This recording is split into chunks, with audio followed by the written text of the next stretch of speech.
Hello everyone! Welcome back to my channel as well as welcome back to Romance Month. That's right, I'm going to be talking about love, the romantic kind as well as the familial and friendship kinds, basically all about love, because after all, Valentine's Day. So I'm going to focus on a very special segment this time around. So instead of using my usual talk about cartoons or anime, I thought to go over some television couples, mostly television couples that I'm familiar with, as well as some of the categories where I'm going to go across basically couples that are very sweet and tender, as well as having a good amount of screen time, making sure that they have a relationship that does make sense, as well as making sure that they follow certain rules and criteria. Of course, I will be excluding cartoons and anime couples in this, so they are of a different category, and if you want to see those sorts of couples, please try to actually look for them through my playlist. So without further ado, let's begin!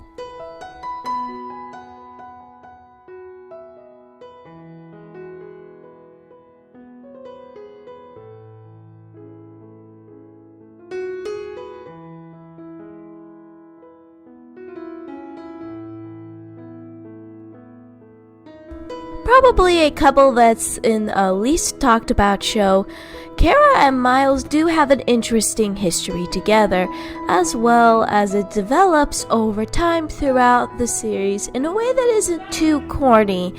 So you basically have Miles, a man who is atheistic and doesn't believe in God. And plus, he has his reasons for that. You see, his mom died in a car accident, and his family was pretty religious, so cutting all ties to that relationship he once had was pretty hard, but you'd understand why. Then one day, he came across this Facebook account where someone who goes by the name of God friended him and then sends friend requests that he's supposed to help with. Think of like stairways to heaven sort of thing. One of those friend suggestions was the result of his encounter with Kara Bloom, a young journalist who was in a slump after her time of trying to find her mom after a pretty nasty divorce. I can't remember much of the episode, but I think that the parents kind of divorced or separated. Either way, it caused Kara to kind of have some serious parental issues. In a lot of ways, if you think about it, there's a lot of good dynamics between the two. Kara is an journalist who wants to find better things in life, and it follows Miles around whenever that story appears, but not without throwing some of her own 2 cents and using her journalistic capabilities in helping Miles succeed in helping out the other friend requests. While with Miles, he slowly helps her try to overcome her own issues. The one setback in this is sometimes it may be frustratingly corny, or in some cases may not be as well written as originally expected. You see, in season 2, people kind of had some issues with Kara after what had happened with her stepdad when he was messing around with private finances in order to improve a company, and she got furious with Miles for following the friend suggestion and putting the friend suggestion in jail, even if it means tearing that family apart. So yeah, that was pretty hard stuff to kind of like this couple about.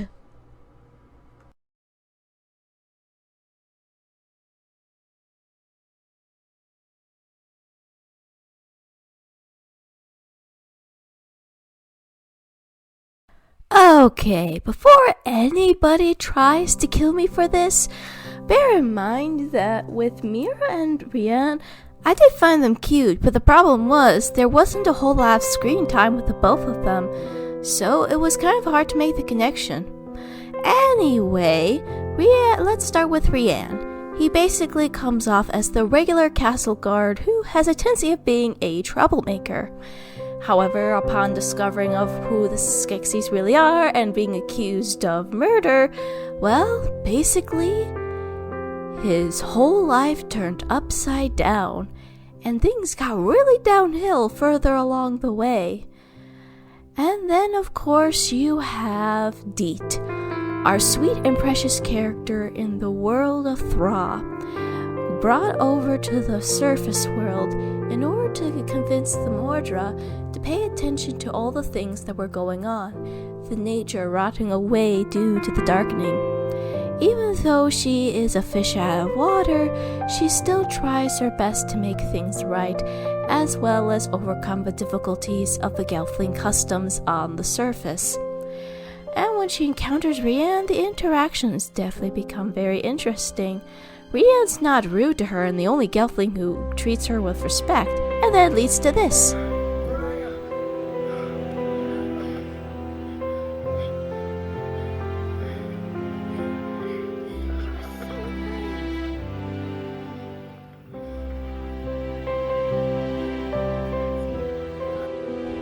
What finally convinces me of how they were a couple, even if they weren't 100% canon, was practically this precious scene alone.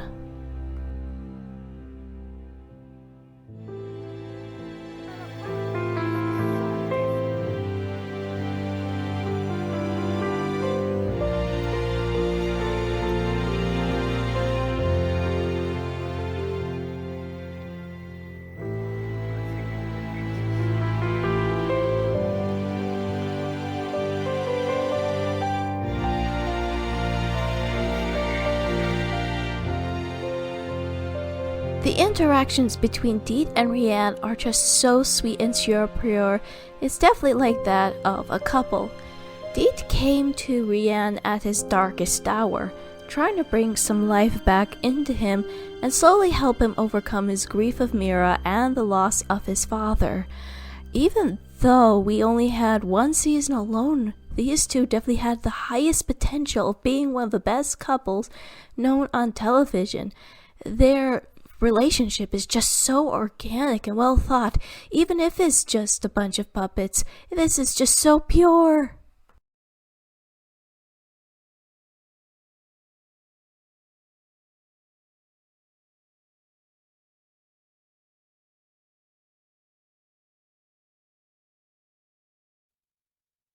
For anyone who's actually watched the Family Matters series, I'm pretty sure many of you would have thought of this impossible at the beginning in terms of how this couple first came out to be. So, what I mean by that is, we never even thought that these two, which kind of comes out as a creepy cringe fest, actually turned out to be one of the sweetest and if not well-developed and well-written pairings of all time, and probably a criminally underrated one in my personal opinion. So, one of the things that I like to bring attention is both of these two are opposite individuals in their own right. So, to start off, we have Stephen Q. Urkel. He's basically your outgoing, very quirky, but lovable nerd who comes off a little cringy at his debut, but over time he becomes more lovable, and of course he struggles with the values of family because, well, his parents aren't exactly the most loving people on the planet, let alone the most attentive despite their brains. And then you have Laura. She's very outgoing with her attitude, not afraid to speak her mind, and she really cares about everyone. Well, when it comes to her boyfriend issues, let's just say, like her friend Max, they seem to have the bad luck in the boyfriend department. Whatever boy that Laura hangs out with is always a cheater, a scumbag, or something in between. And thankfully, for her, Steve always seems to pull through and help her out with that situation. And of course, as I said before at the beginning, we weren't exactly on board with the idea of Steve getting close to Laura, mostly because he just is He has a tendency of getting into everyone's face at times and may not always get the general idea of when to back off.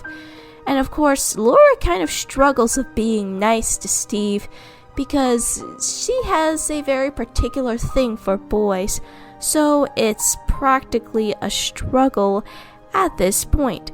However, as the series progressed, we definitely see a lot to make sense about this couple.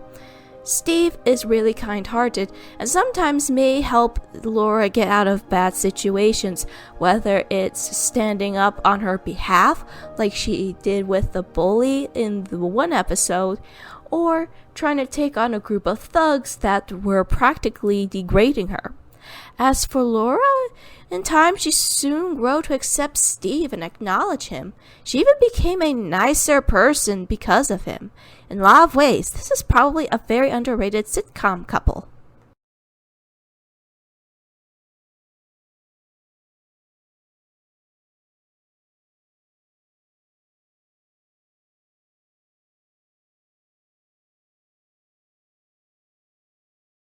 Probably one of the weirdest rich guy loves poor girl stories.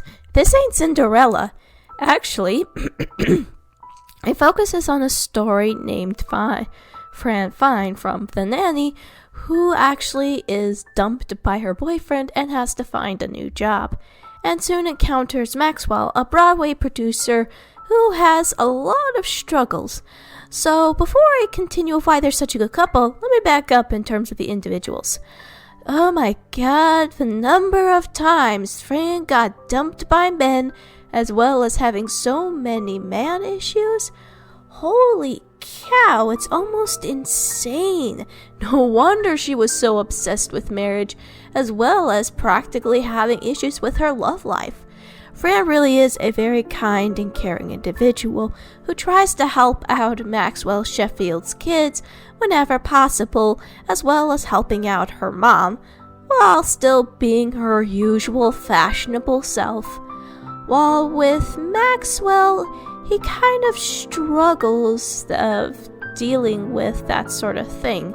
I mean, well, technically in terms of love, his wife had died. Well, his first wife died in, I believe in some sort of accident. Anyway, he lost her and was grieving for quite some time. He didn't know how to interact with his kids, let alone talk to them properly. It was by then, when he also has to deal with Cece being up his yin-yang all the time, it definitely was bringing up a lot of chaos. So, when these two strangers that are complete opposites come together, they make a very unique chemistry, funny but at the same time endearing.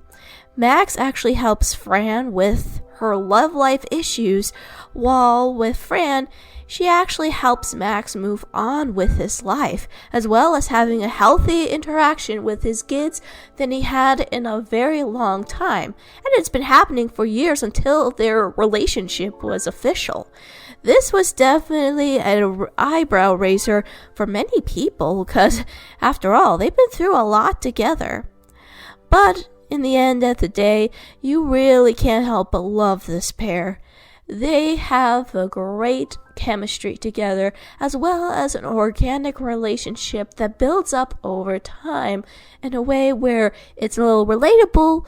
But the reason why I put them number 2 on the list is because sometimes these sorts of things can be a little exaggerated, but I do love their chemistry regardless, as well as with Fran's sense of fashion and kind heart. Along with Max's civilized brain, these two are definitely a force to be reckoned with.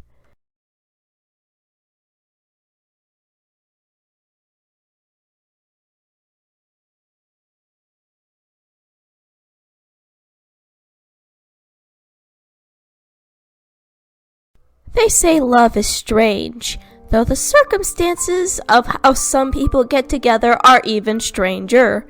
And with Bob and Abishola, it's no exception. You see, in this series, it starts off with Bob Wheeler suffering a horrible heart attack, thus resulting in him having to go into the emergency room where he meets the Nigerian nurse Abishola. At first, it definitely becomes a little weird, but if you keep watching the show, it definitely becomes really enduring, and probably the most realistic, relatable goals you'd want to have. At first, many people, including Abishola's family, weren't exactly sure what to make of his situation, especially because just the circumstances of it all definitely seem odd, and plus, they were people of way two different worlds.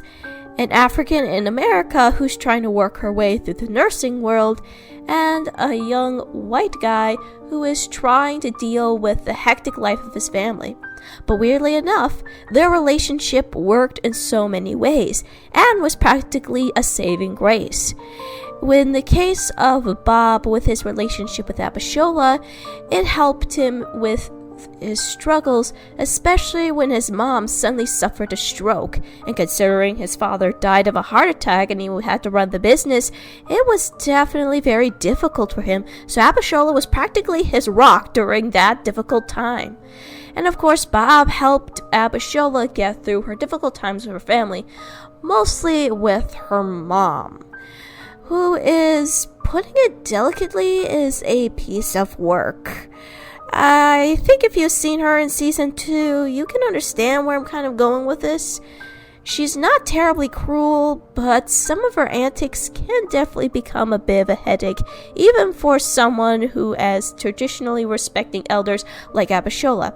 Thankfully, Abishola and Bob have a lot of support from their friends and family. With Cammy, she supports Abishola's decision and her relationship with Bob full on, even going as far as trying to help her. Heck, she even went as far as going down a flight of stairs just to warn Abishola about Bob's ex-wife staying in the hospital, as well as trying to help her get through some complications with it. And of course, Bob develops a very good relationship with his Nigerian workers, Goodwin, and his cousin. And of course, I do feel like with that in case, Bob definitely helps Abishola overcome some of her own issues as well. But also because of Bob's relationship with Abishola, it improves his relationship with Goodwin, as well as bring them up over the top. Overall, these two are definitely one of the sweetest, if not interesting couples we haven't seen in a very long time.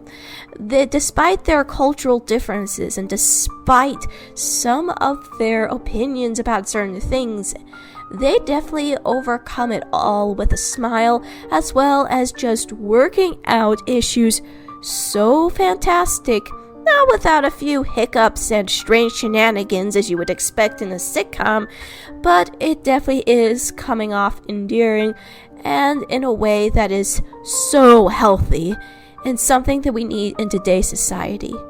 So folks, these are just my thoughts and I'd like to hear yours.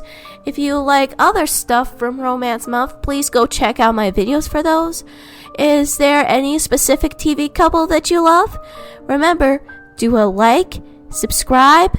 This is Dragon Videos, signing off.